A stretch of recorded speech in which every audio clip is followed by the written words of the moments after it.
आपकी गाड़ी में क्या है? माँ सिवाय अगर एक्सीडेंट हो गया तो 100% अल्लाह माफ़ करे वो जो गाड़ी चलाने वाला है या उसकी फैमिली वो गए। हमारे पास अगर कोई पार्टी आती है कि भाई 20 लाख रुपए के बजट है गाड़ी दिलाएं तो हम खुद परेशान हो जाते हैं। हर इंसान को थोड़ा सा पैसा जमा करके वो कोशिश करता है कि ये चीज़ हमें लग्जरी कोई चीज़ मिले और उसको नहीं मिल पा रही इस वक्त। रेट जो डिक्रीज हो सकते हैं ना मार्केट में, वो सिर्फ एक वजह से हो सकते हैं। आज से तकरीबन 10 साल पहले मैं सोचता था कि काश 30-35 लाख रुपए आ जाए तो एक प्रॉपर अपार्टमेंट आ जाएगा, अपना ज़ाती अपार्टमेंट। लेकिन आज मैं सोचता हूँ कि अगर 30-35 लाख रुपए आ भी जाएं, जमा भी कर लूँ, तो एक अपार्टमेंट तो दूर की बात है, गाड़ी आएगी मेयारी, और वो भी 1000 सीसी की सेकेंड हैंड गाड़ी, नई भी नहीं।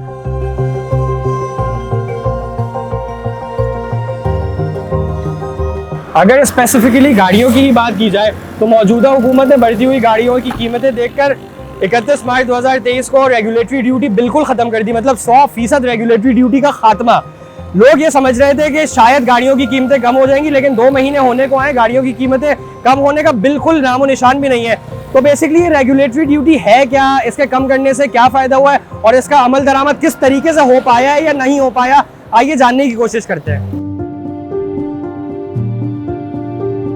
असल में रेगुलेटरी ड्यूटी आरडी का मकसद ये होता है कि जब किसी चीज़ की इंपोर्ट को अगर हमें कम करना हो या बंद करना हो तो टैक्सेस और ड्यूटीज़ के अलावा अगर आरडी डाल दी जाए तो वो बहुत मुश्किल हो जाती है वो चीज़ मुल्क में आना। पाकिस्तान की हिस्ट्री में कभी भी ऐसा नहीं हुआ कि 650 सीसी से लेकर 1800 सीसी तक आरडी लगी हो, क्योंकि ये छोटी गाड़ियाँ आती हैं और वो नॉर्मल पाकिस्तानी समंदर पार पाकिस्तानी अपने बहन भाइयों के रिश्तेदारों के लिए भेजते हैं गाड़ी।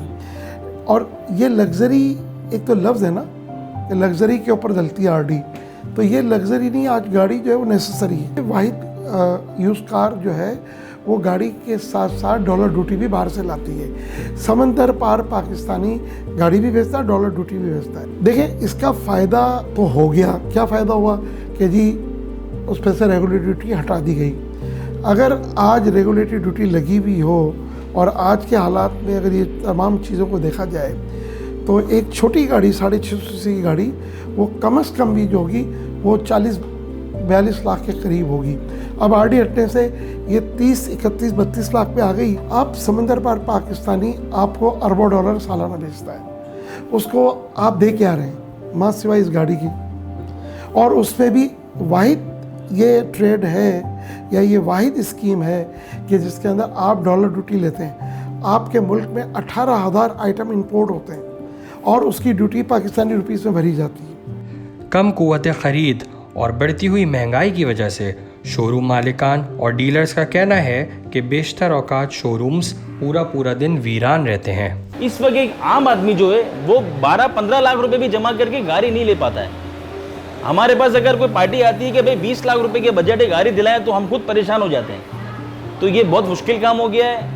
लोग समझ रहे हैं कि आवाम समझ रही है कि ये आरडी टैक्स खत्म हो गया है, या हुकूमत समझ रही है कि टैक्स खत्म हो गया है, कि ड्यूटियाँ आधी गाड़ियाँ आधी कीमत में हो जाएंगी, तो ऐसा बिल्कुल भी नहीं है। टैक्स खत्म होने के बाद डॉलर का प्रेशर इतना है तो गाड़ी अपनी जगह पर ही खड़ी हुई है।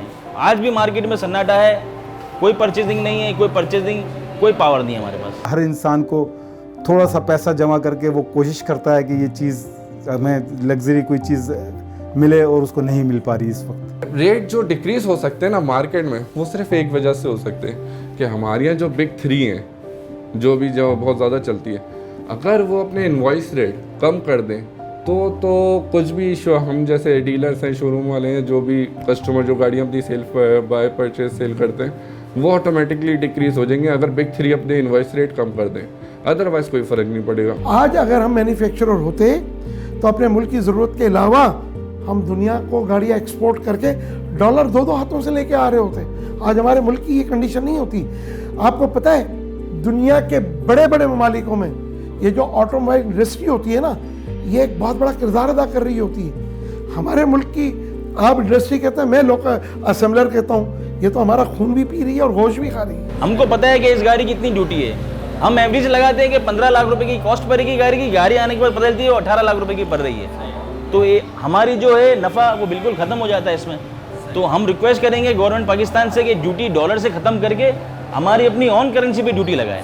हमें मैन्युफैक्चरिंग की तरफ जाना होगा, तभी हमारे मुल्क में सस्ती म्यारी अच्छी गाड़ी बनेगी।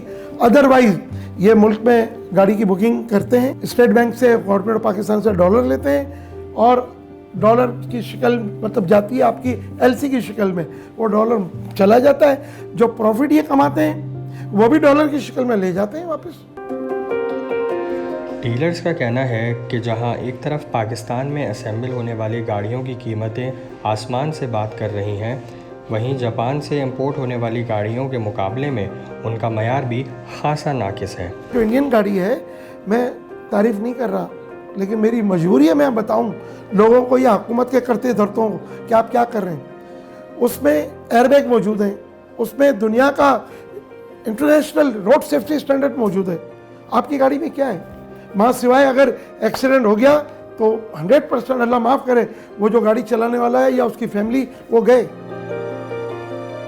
मईशत की तरफ जाएं, अपने रोज़गार की तरफ जाएं, तो इंडस्ट्री हमारे लिए ये फलनी फूलनी चाहिए, क्योंकि लाखों की तादाद में इसमें लोगों को रोज़गार मिलता है। सबसे बड़ी बात ये कि हम खुद इन्हिसारी की तरफ जाते हैं।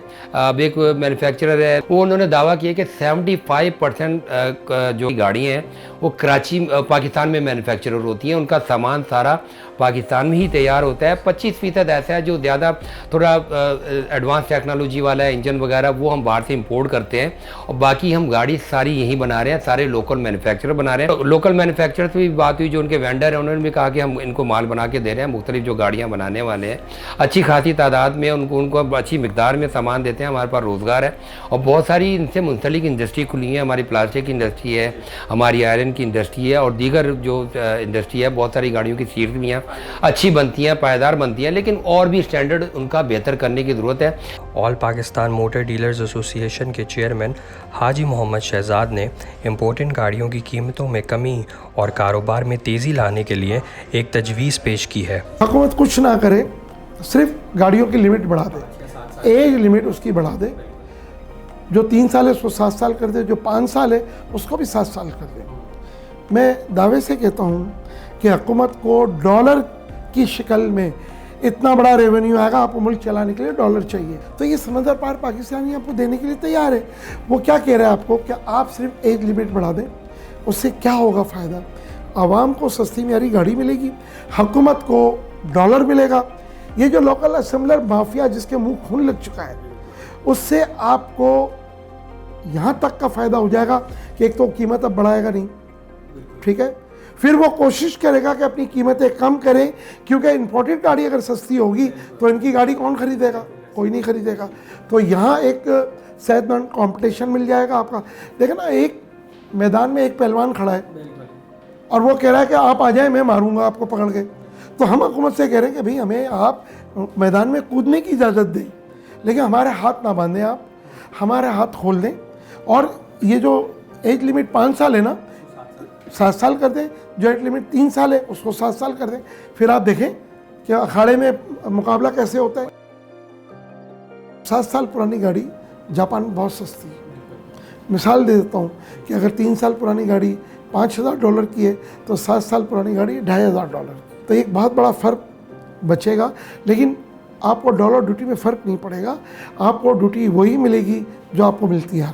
पाकिस्तान में जो गाड़ियाँ इंपोर्ट की जाती हैं उनकी इंपोर्ट करने की मियाद 3 साल है, यानी कि 3 साल पुरानी गाड़ी सिर्फ पाकिस्तान के अंदर इंपोर्ट हो सकती है, जबकि जो SUVs इंपोर्ट पाकिस्तान में होती है, मतलब 4 व्हील ड्राइव्स गाड़ियाँ जो इंपोर्ट होती हैं, उनकी मियाद 5 साल है। मतलब 5 साल से पुरानी गाड़ियाँ पाकिस्तान में इंपोर्ट नहीं हो सकती। सो एक्सपर्ट्स के मुताबिक अगर इन गाड़ियों के मियाद में 3 साल और 5 साल से बढ़ाकर 7 साल कर दी जाए, यानी कि अगर कार्स या फिर SUVs इंपोर्ट में 7 साल पुरानी गाड़ी तक पाकिस्तान में इंपोर्ट की जा सके, तो उससे ना सिर्फ पाकिस्तान की ऑटो इंडस्ट्री में एक हेल्दी कंपटीशन आएगा, जो लोकल मैन्युफैक्चरर्स और लोकल असेंबलर्स हैं उनको भी एक हेल्दी कंपटीशन मिलेगा। इसके अलावा भी जो मुतवस्सित तबके के लोग गाड़ी ख़रीदना चाहते हैं उनको एक अच्छी और मयारी गाड़ी कम पैसों में दस्तयाब होगी और पाकिस्तान की इकॉनमी भी बेहतर से बेहतर तर होती चली जाएगी।